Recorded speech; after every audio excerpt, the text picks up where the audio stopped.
असतोमा सद्गमय तमसोमा ज्योतिर्गमय मृत्योमा अमृतगमय। અર્થાત કે તમને અંધકારમાંથી પ્રકાશ તરફ દોરે છે. ગુરુ તમને દુર્ગતિમાંથી સદગતિમાં લઈ જાય છે. તમને મૃત્યુના ભયમાંથી મુક્ત કરાવી અને જીવન જીવવાની સાચી કલા શીખવે છે. આપણા વેદવ્યાસજી, જેમનો આ દિવસે જન્મદિવસ મનાવવામાં આવે છે, ભગવાન શિવે પોતાના 7 એવા શિષ્યોને જ્ઞાન આપી અને યોગનું જ્ઞાન આપી, ખાસ તો યોગ વિશેનું જ્ઞાન આપી અને ગુરુ પૂર્ણિમાની શરૂઆત કરી હતી. વિશ્વના પ્રથમ ગુરુ એટલે ભગવાન શંકર અને તેમના 7 શિષ્યો એટલે આપણા સપ્તર્ષિ. દરેકના જીવનમાં ગુરુની અલગ અલગ ભૂમિકા હોય છે.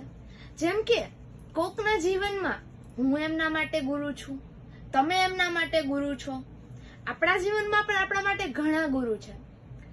તો ટૂંકમાં હું કહું તો જેની પાસેથી કંઈ પણ જ્ઞાન શીખવા મળે, ભલે તે ભણતરનું હોય, તે જીવન જીવવાની કલા હોય કે કોઈ પણ પ્રકારનું જ્ઞાન, તો એ આપણા ગુરુ છે. ખાસ તો આપણે આ સૃષ્ટિના જે કાંઈ પણ તત્વો છે એમાંથી ઘણું શીખવા મળે છે. તો ગુરુ પૂર્ણિમામાં આપણે આપણા શિક્ષકોને તો વંદન કરીએ જ છીએ, આપણા માતા પિતા પરિવારજનોને પણ વંદન કરીએ છીએ, પણ ખાસ તો આપણે પ્રકૃતિને વંદન કરવા જોઈએ. સાહિત્યમાં, આપણા લોકગીતોમાં, આપણી લોક કવિતાઓમાં ગુરુને એક દીવો કહેવામાં આવ્યો છે, જે આપણા જીવનમાંથી અજ્ઞાન રૂપી અંધકારને દૂર કરી અને આપણે જ્ઞાનના પ્રકાશ તરફ દોરે છે. ગુરુ વિશે તો આપણા સાહિત્યમાં ઘણી વાતો કરવામાં આવી છે.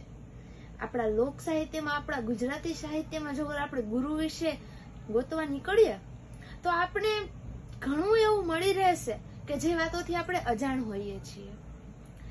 ગુરુ, એના વિશે તો કહેવા જઈએ તો ખૂબ સમય આપને ઘટી જાય, પણ અંતે હું મારી વાણીને વિરામ આપતા આપ સૌને ગુરુ પૂર્ણિમાની હાર્દિક શુભકામનાઓ આપું.